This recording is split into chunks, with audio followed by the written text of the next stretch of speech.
voice came out of Brethil. Therefore, when he awoke with the coming of day, he arose and went back to the Brithiach. And passing along the eaves of Brethil, he came at a time of night to the crossings of Tegid. The night sentinels saw him, but they were filled with dread, for they thought that they saw a ghost out of some ancient battle mound that walked with darkness about it. And therefore Hurin was not stayed, and he came at last to the place of the burning of Glaurum, and saw the tall stone standing near the brink of Cabed Neramah. But Hurin did not look at the stone, for he knew what was written there, and his eyes had seen that he was not alone. Sitting in the shadow of the stone there was a woman, bent over her knees, and as Hurin stood there silent, she cast back her tattered hood, and lifted her face. Grey she was, and old. But suddenly her eyes looked into his, and he knew her. Although they were wild and full of fear, that light still gleamed in them, that long ago had earned for her the name Elethrin, proudest and most beautiful of mortal women in the days of old. "You come at last," she said. "I have waited too long." "It was a dark road. I have come as I could," he answered. "But you are too late," said Morgan. "They are lost." "I know it," he said, "but you are not." But Morwen said, "Almost. I am spent. I shall go with the sun. Now little time is left. If you know, tell me, how did she find him?" But Hurin did not answer, and they sat beside the stone and did not speak again. And when the sun went down, Morwen sighed and clasped his hand and was still. And Hurin knew that she had died. He looked down at her in the twilight, and it seemed to him that the lines of grief and cruel hardship were smoothed away. "She was not conquered," he said, and he closed her eyes and sat unmoving beside her as the night drew down. The waters of Cabed Neramath roared on, but he heard no sound, and he saw nothing and felt nothing, for his heart was stone within him. But there came a chill wind that drove sharp rain into his face, and he was roused, and anger rose in him like smoke, mastering reason, so that all his desire was to seek vengeance for his wrongs, and for the wrongs of his kin, accusing in his anguish all those who ever had dealings with them. Then he rose up, and he made a grave for Morwen above Cabed Neramath on the west side of the stone, and upon it he cut these words: "Here lies also Morwen and Elethrin." It is told that a seer and harp player of Brethil named Hurin made a song, saying that the stone of the hapless should not be defiled by Morgoth, nor ever thrown down, not though the sea should drown all the land, as after indeed befell. And still, tall Morwen stands alone in the water beyond the new coasts that were made in the days of the wrath of the Valar. But Hurin does not lie there, for his doom drove him on, and the shadow still followed him. Now Hurin crossed over Tegid, and passed southwards down the ancient road that led to Nargothrond, and he saw far off to the eastward the lonely height of Amon Ruth, and knew what had befallen there. At length he came to the banks of Narob, and ventured the passage of the wild river upon the fallen stones of the bridge, as Mablung of Doriath had ventured it before him, and he stood before the broken doors of Felagund, leaning upon his staff. Here it must be told that after the departure of Glaurum, Mim, the petty dwarf, had found his way to Nargothrond, and crept within the ruined halls, and he took possession of them, and sat there fingering the gold and the gems, letting them run ever through his hands, for none came nigh to despoil him, from dread of the spirit of Glaurum and his very memory. But now one had come, and stood upon the threshold, and Mim came forth, and demanded to know his purpose. But Hurin said, Who are you that would hinder me from entering the house of Finrod Felagund?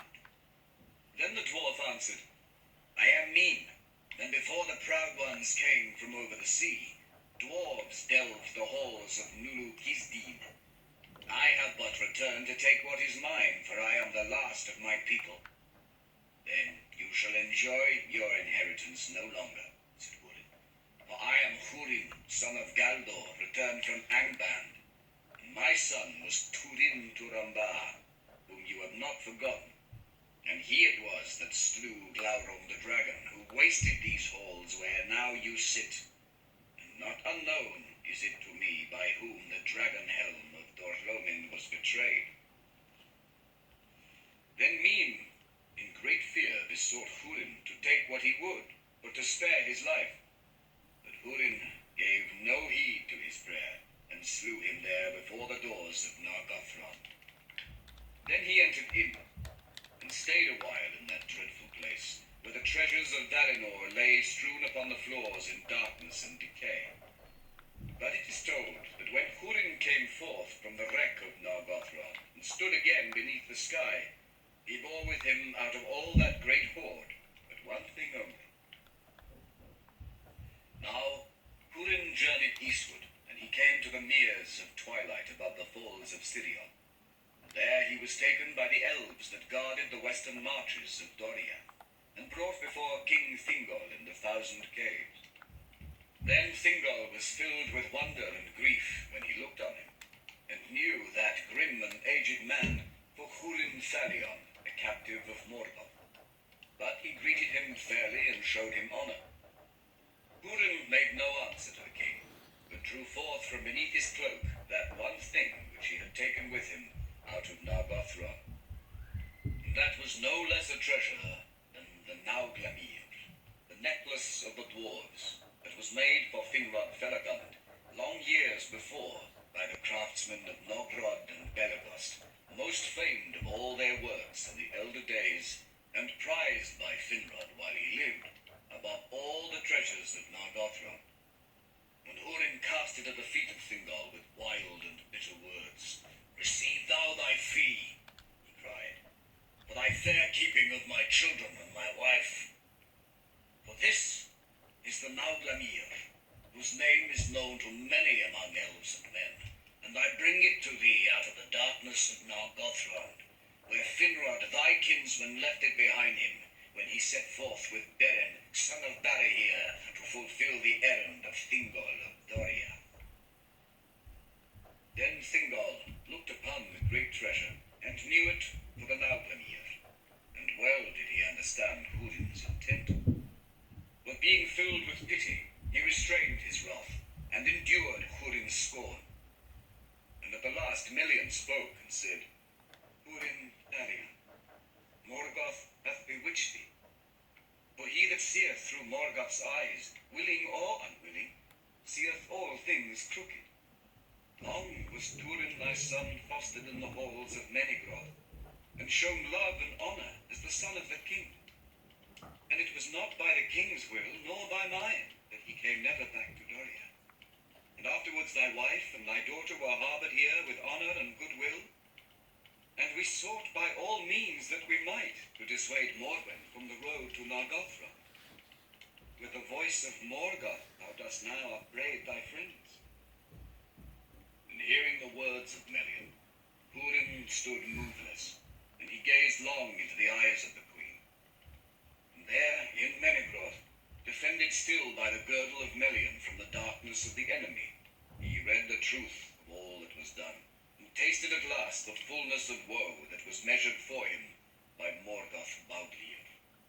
And he spoke no more of what was past, but stooping, lifted up the Nauglamir from where it lay before Thingol's chair, and he gave it to him, saying, Receive now, Lord, the necklace of the dwarves, as a gift from one who has nothing, and as a memorial of Hurin of Dorlomin, for now my fate is fulfilled, and the purpose of Morgoth achieved, but I am his thrall no longer. Then he turned away, and passed out from the 1,000 Caves, and all that saw him fell back before his face, and and none saw to withstand his going, nor did any know whither he went. But it is said that Hurin would not live thereafter, being bereft of all purpose and desire, and cast himself at last into the western sea, and so ended the mightiest of the warriors of mortal men. But when Hurin was gone from Menegroth, Thingol sat long in silence, gazing upon the great treasure that lay upon his knees. And it came into his mind that it should be remade, and in it should be set the Silmaril. For as the years passed, Thingol's thoughts turned unceasingly to the jewel of Fëanor, and became bound to it. And he liked not to let it rest even behind the doors of his innermost treasury. And he was minded now to bear it with him always, waking and sleeping. In those days, the dwarves still came on their journeys into Beleriand from their mansions in Ered Lindon, and passing over Gelion and Sarn Athrad, the Ford of Stones, they travelled the ancient road to Doriath. For their skill in the working of metal and stone was very great, and there was much need of their craft in the halls of Menegroth. But they came now no longer in small parties as aforetime, but in great companies well armed for their protection in the perilous lands between Aros and Gelion. And they dwelt in Menegroth at such times in chambers and smithies set apart for them. At that very time, great craftsmen of Nogrod were lately come into Doriath. And the king, therefore, summoning them, declared his desire that if their skill were great enough, they should remake the Nauglamir, and in it set the Silmaril. Then the dwarves looked upon the work of their fathers, and they beheld with wonder the shining jewel of Fëanor. And they were filled with a great lust to possess them, and carried them off to their far homes in the mountains. But they dissembled their mind, and consented to the task. Long was their labour, and Thingol went down alone to their deep smithies, and sat ever among them as they worked. In time his desire was achieved, and the greatest of the works of elves and dwarves were brought together and made one, and its beauty was very great.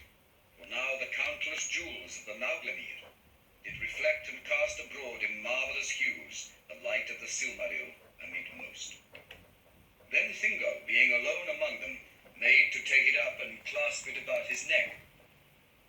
But the dwarves in that moment withheld it from him, and demanded that he yield it up to them, saying, "By what right does the Elven King lay claim to the Nauglamir that was made by our fathers for Finrod Felagund, who is dead?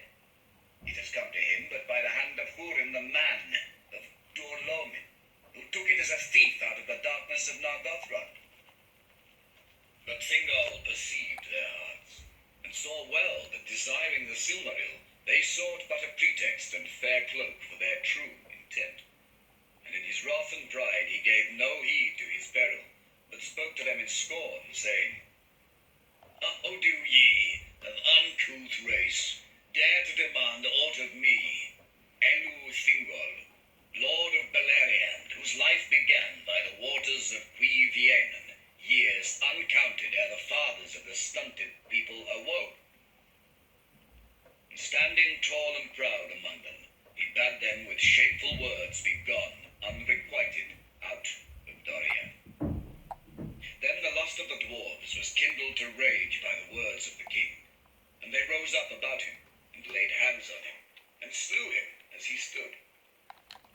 So died, in the deep places of Menegroth, Elwen Singol, king of Doriath, who alone of all the children of Iluvatar was joined with one of the Ainur. And he who, alone of the forsaken elves,